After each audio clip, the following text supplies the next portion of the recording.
Olá, seja bem-vindo ao Semanário do Pensamento. Nesta semana estaremos falando um pouco sobre as grandes celeumas da filosofia antiga. Antes de mais nada, pedimos que se inscreva no canal e deixe sua curtida. Esse pequeno gesto seu é muito importante para nós. Agora vamos ao que interessa. Na semana passada, dissemos que falaríamos das grandes celeumas da filosofia da Grécia Antiga. Do ponto de vista jurídico, uma celeuma é uma algazarra que se forma quando existe uma discórdia, uma dissonância de opiniões, quando as ideias ou pontos de vista são contrários, quando algum conceito ou modo de ver se contradizem, segundo o site significados.com.br. O termo também é usado para se referir ao canto com o qual os barqueiros e marinheiros ritmavam o seu trabalho. Vamos adotar aqui o significado jurídico. A filosofia surgiu quando marinheiros fenícios e gregos abandonaram os dogmas religiosos e buscaram a razão e o pensamento crítico para explicar a natureza e o mundo. Ao fazer isso, passaram a abolir os dogmas e doutrinas de forma mais profunda. Inclusive, acredita-se que Tales de Mileto estimulava seus discípulos a discordarem de suas ideias e a buscar outras explicações diferentes da sua. A perspectiva de que ninguém era dono da verdade se radicalizaria a partir de então. E se hoje os liberais e socialistas se engalfinham em redes sociais e programas de televisão sobre os melhores caminhos para a economia dos países, na antiguidade questões mais profundas e mais intelectualizadas foram motivos de debates acalorados e geraram rivalidades entre algumas escolas de pensamento. A primeira grande dicotomia na antiguidade grega provavelmente foi a disputa entre mobilismo e monismo. O mobilismo fora defendido pelo filósofo Heráclito de Éfeso. Seguindo a linha de Tales e buscando o elemento primordial que teria gerado todo o universo, Heráclito elegeu o fogo para este fim. O elemento foi muito apropriado para sua explicação da natureza. Segundo o filósofo de Éfeso, o movimento era o que caracterizava toda a natureza. Tudo muda o tempo todo e nada fica estático.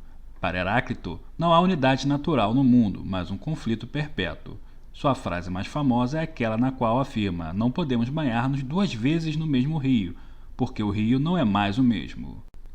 Em contrapartida, Parmênides de Eleia, continuando as teorias de Xenofonte, seu professor, que dizia que a unidade sustentaria toda a criação.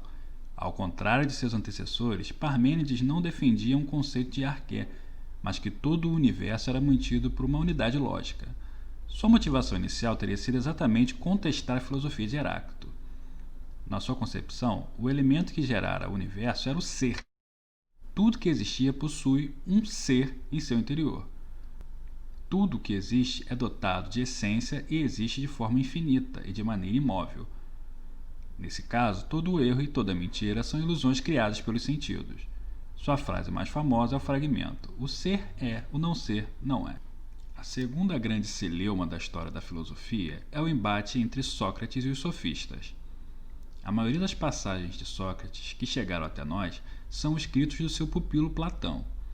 Então, podemos dizer que a celeuma se trata dos sofistas contra Sócrates e Platão, uma vez que o aluno usa a figura do mestre muitas vezes para expressar suas próprias ideias e faz em contradição aos sofistas. Esta contradição teria seguido até Aristóteles, discípulo de Platão. Os sofistas não eram uma escola ou tinham uma linha de pensamento. Trata-se de uma classificação geral que é empregada a pensadores e juristas da Grécia por volta do século V e IV a.C. Eram mestres do discurso e usavam seus conhecimentos da linguagem e das palavras para convencer as pessoas contra seus adversários e levar vantagem na incipiente democracia ateniense. No geral, criam que a verdade não existia ou que, caso existisse, nós não seríamos capazes de compreendê-la e assimilá-la. Portanto, agiam de maneira que a ética se dobrasse aos seus interesses e usavam seus conhecimentos para adquirir grandes fortunas. Já Sócrates e seus sucessores defendiam exatamente o contrário. Os socráticos acreditavam que a verdade existia, embora estivesse abertos a outras interpretações diferentes das suas. Defendiam também que a ética e a virtude deveriam balizar as atitudes do homem, especialmente em sociedade. Ao contrário dos sofistas, Sócrates defendia o desapego material. Sócrates acreditava também que o conhecimento da verdade estaria dentro de cada indivíduo, por isso usava seu método conhecido como maiêutica, ou o parto de ideias, para fazer com que seu interlocutor chegasse ao conhecimento verdadeiro que estava dentro de si. Essa questão levou ao terceiro grande embate da filosofia grega antiga, que confrontava exatamente os seguidores de Platão e Aristóteles. Platão defendia o inatismo, ou seja, que o ser humano nasce com princípios racionais e com ideias em nossa mente. Essas ideias vinham de um mundo perfeito, o qual chama de o mundo das ideias, no qual existiríamos antes de nascermos. Ao chegarmos no que chamou de mundo sensível, ou seja, o nosso mundo real compartilhado por todos, precisamos relembrar as ideias perfeitas, ainda que tenhamos de forma imperfeita aqui. Já Aristóteles defendia que todo conhecimento humano advém da experiência e da observação racional, que é chamada de empirismo. É a partir da observação dos objetos que são criadas as ideias, uma vez que o mundo sensível era, para o filósofo, o único mundo existente. Durante o período helenista, muitas outras escolas de pensamento coexistiram e suscitaram debates importantes.